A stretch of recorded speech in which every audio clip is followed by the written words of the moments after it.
नमस्कार दोस्तों, आपका स्वागत है।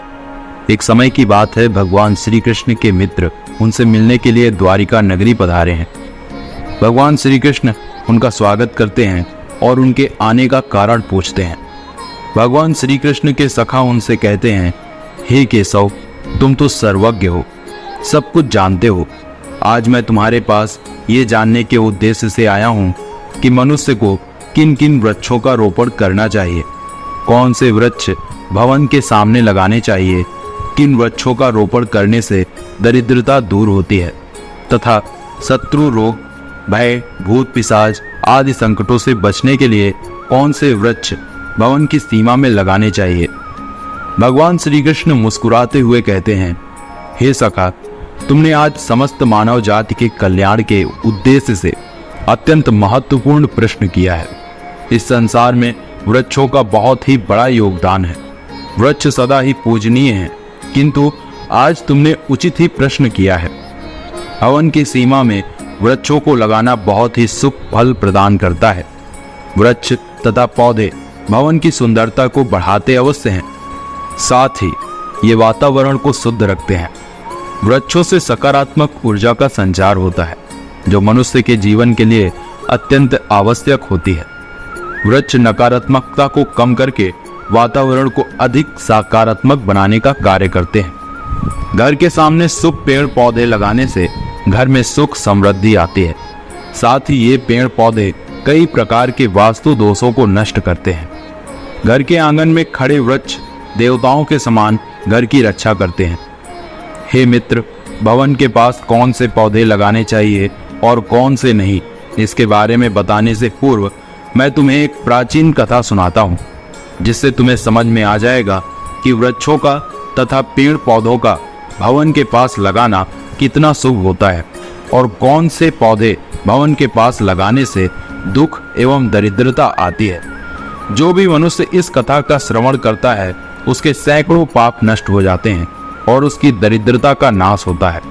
भगवान श्री कृष्ण का सखा कहता है, हे केशव, मैं इस कथा को अवश्य ध्यान से पूरा सुनूंगा, कृपया मुझे वो कथा सुनाओ। भगवान श्री कृष्ण कहते हैं, हे सखा, पूर्व काल की बात है। मध्य देश में एक अत्यंत शोभायमान नगरी थी। उस नगरी में धनेश्वर नाम का वैश्य अपनी पत्नी सुमति के साथ निवास करता था।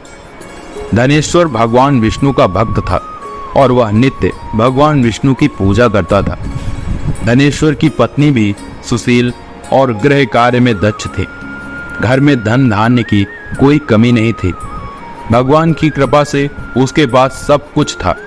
इस प्रकार से अनेक दिन बीत जाने के पश्चात धनेश्वर की जो पत्नी थी, जिसका नाम सुमति था, उसने अपने आंगन में कुछ वृक्षों का रोपण किया और नित्य उन वृक्षों को जल चढ़ाकर उनकी सेवा करने लगी। किंतु धनेश्वर की पत्नी को वृक्ष रोपण का ज्ञान नहीं था। उसे जो वृक्ष प्रिय लगे उन्हीं वृक्षों का रोपण उसने किया। जो वृक्ष अशुभ होते हैं, उन्हीं वृक्षों का रोपण उसने अपने घर में के आंगन में कर दिया, जिस कारण से उस वैश्य धनेश्वर को व्यापार में काफी सारा घाटा होने लगा। उसके घर में रोज कलह होने लगी, पति पत्नी में बार बार क्लेश होने लगे। उन दोनों के जीवन में अनेक कठिनाइयां आने लगी। धनेश्वर का सारा व्यापार डूब गया और उसका सारा धन भी नष्ट हो गया। अब धनेश्वर के पास अनाज भी खरीदने के लिए पैसे नहीं थे। वे भूखे ही रहने लगे, जिससे क्रोधित होकर उसकी पत्नी भी गुस्सा करने लगी। वह अपने पति को कोई काम करने के लिए कहती। फिर धनेश्वर काम मांगने के लिए गांव में घूमने लगा, लेकिन उसे कहीं पर भी काम नहीं मिलता था। उसने आकर अपनी पत्नी से कहा, हे भद्रे, मुझे तो कोई काम भी नहीं दे रहा है, अब मैं कहाँ पर काम खोजने जाऊं।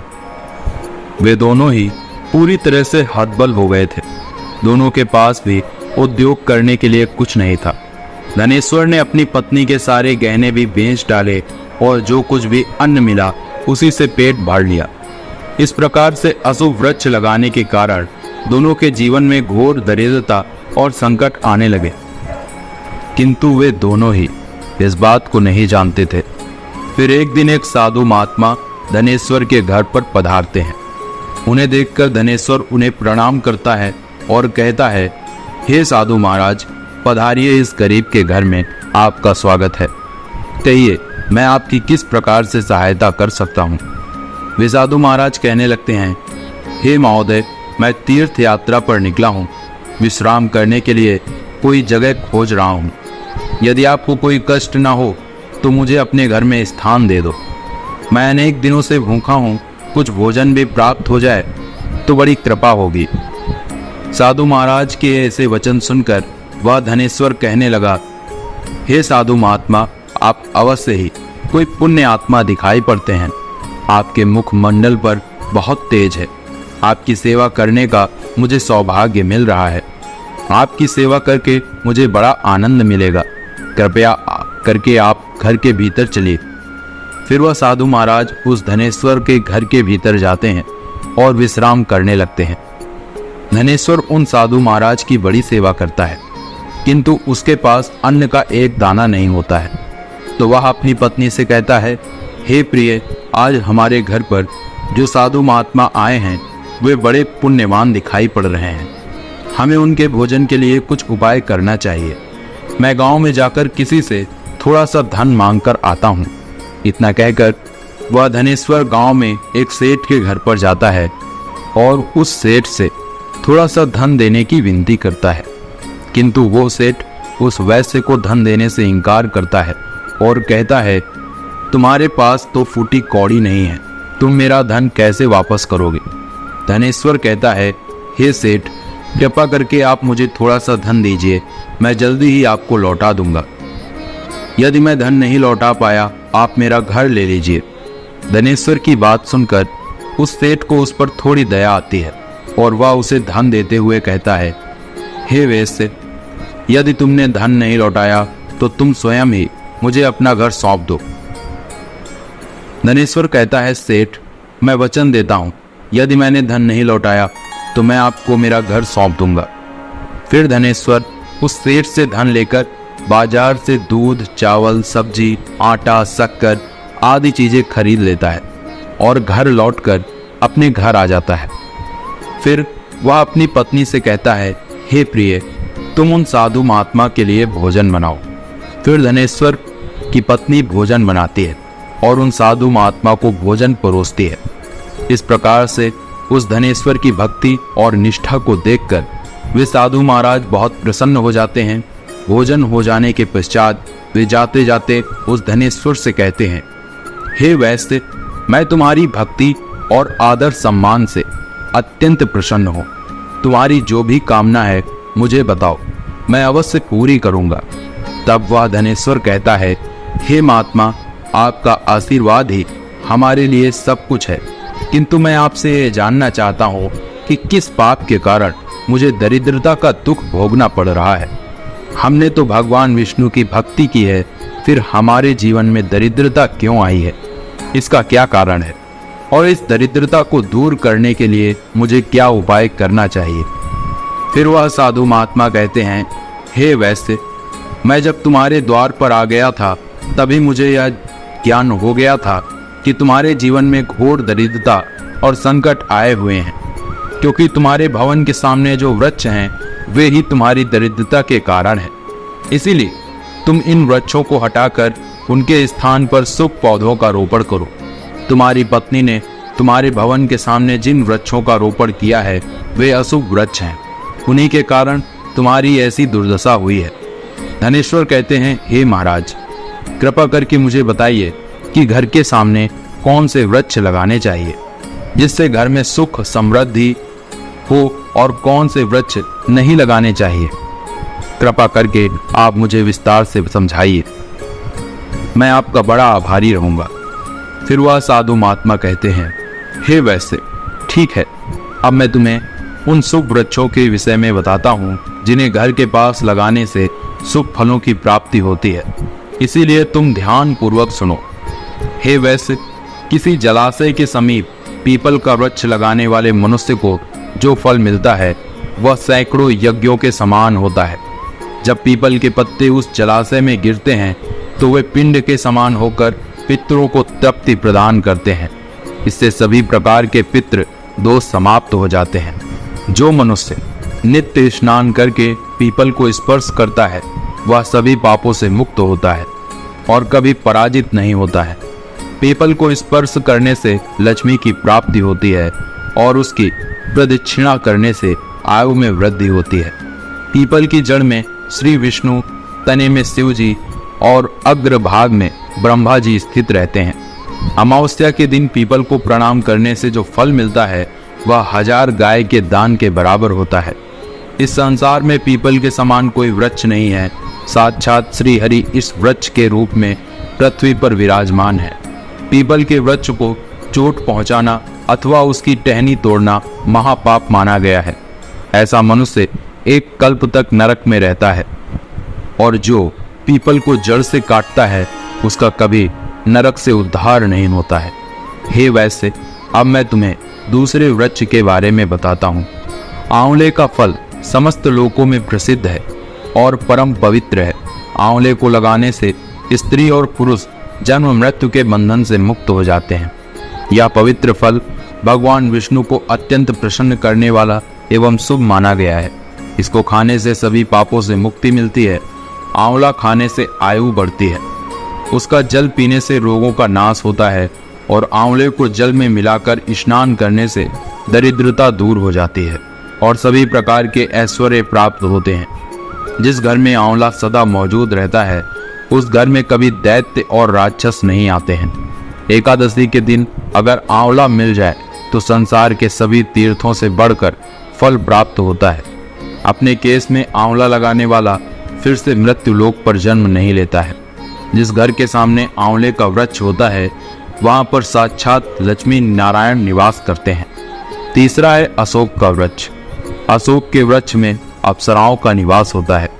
यह वृक्ष शोक का नाश करने वाला तथा निराशा को समाप्त करने वाला होता है। इस वृक्ष को घर के पास लगाने से घर में सुख शांति बनी रहती है। अशोक का वृक्ष शीतलता और यौवन प्रदान करने वाला होता है। माँ लक्ष्मी ने जब देवी सीता के रूप में अवतार लिया था तब रावण द्वारा अपहरण करने के बाद उनका वास अशोक वाटिका में था। अशोक के वृक्ष ने माँ सीता की बहुत सेवा की थी, इसीलिए माँ सीता ने अशोक वृक्ष को यह वरदान दिया था कि जिस भी स्थान पर यह वृक्ष होगा वहां पर उनका सदैव ही निवास होगा। चौथा है पाकड़ का वृक्ष। प्रत्येक मनुष्य को पाकड़ का वृक्ष अवश्य लगाना चाहिए।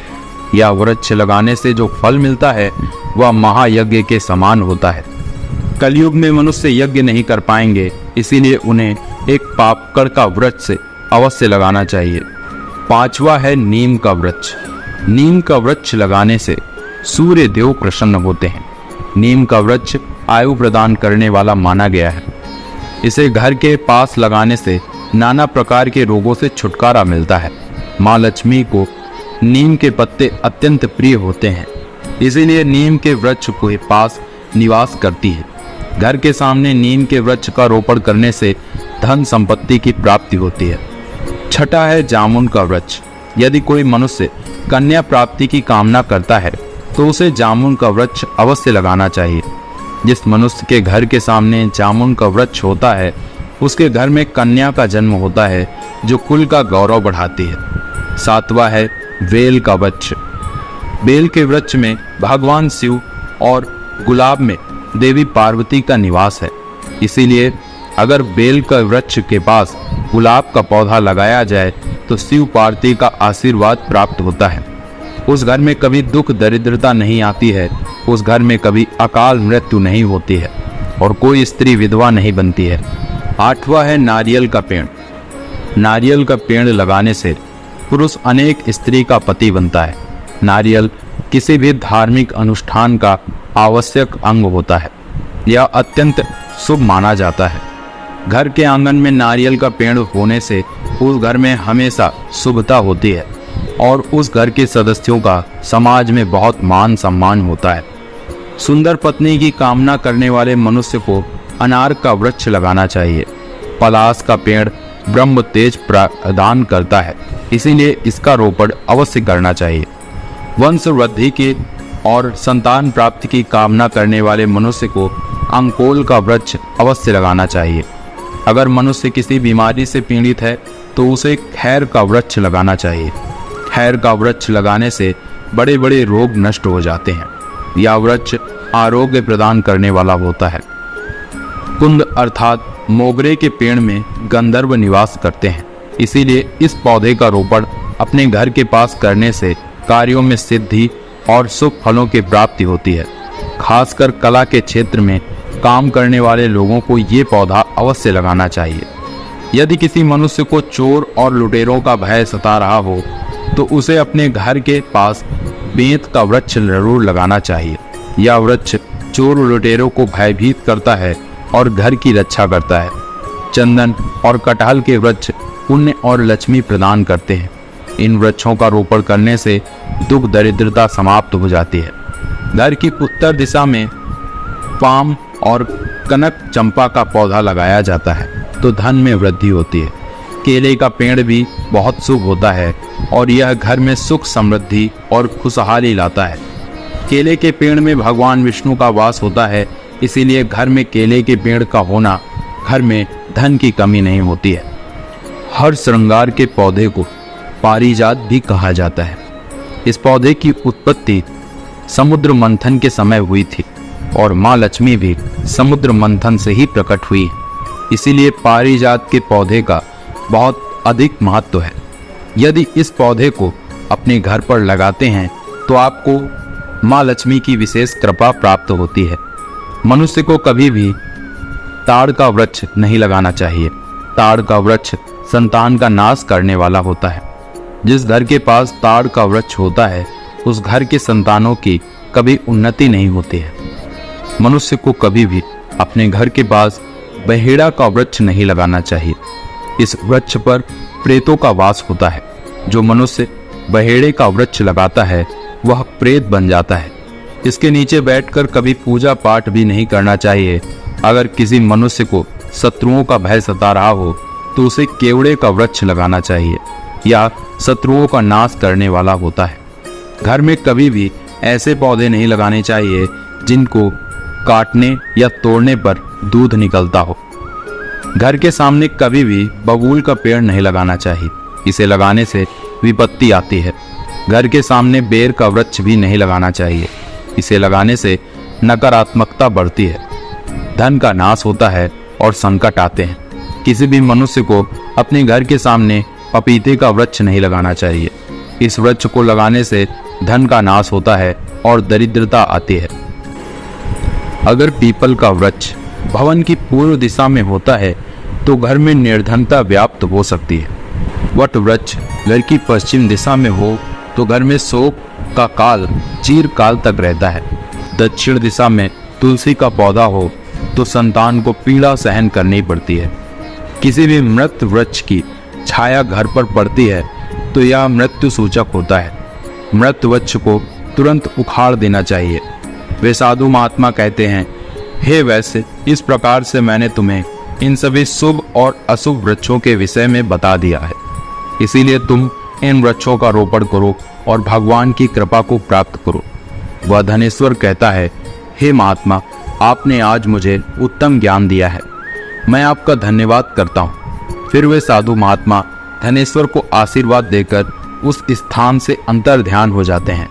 साधु महात्मा को अचानक से अदृश्य हुआ देखकर धनेश्वर और उसकी पत्नी को आश्चर्य होता है। फिर उन्हें समझ में आ जाता है कि साक्षात भगवान विष्णु ही उनके घर पर आए थे। फिर धनेश्वर उन साधु महात्मा के कहे अनुसार अपने घर के सामने अनेक शुभ वृक्षों का रोपण करता है, जिससे अचानक ही उसे बहुत सारे धन की प्राप्ति होती है और उसकी दरिद्रता दूर हो जाती है। धनेश्वर और उसकी पत्नी भगवान विष्णु का धन्यवाद करने लगते हैं।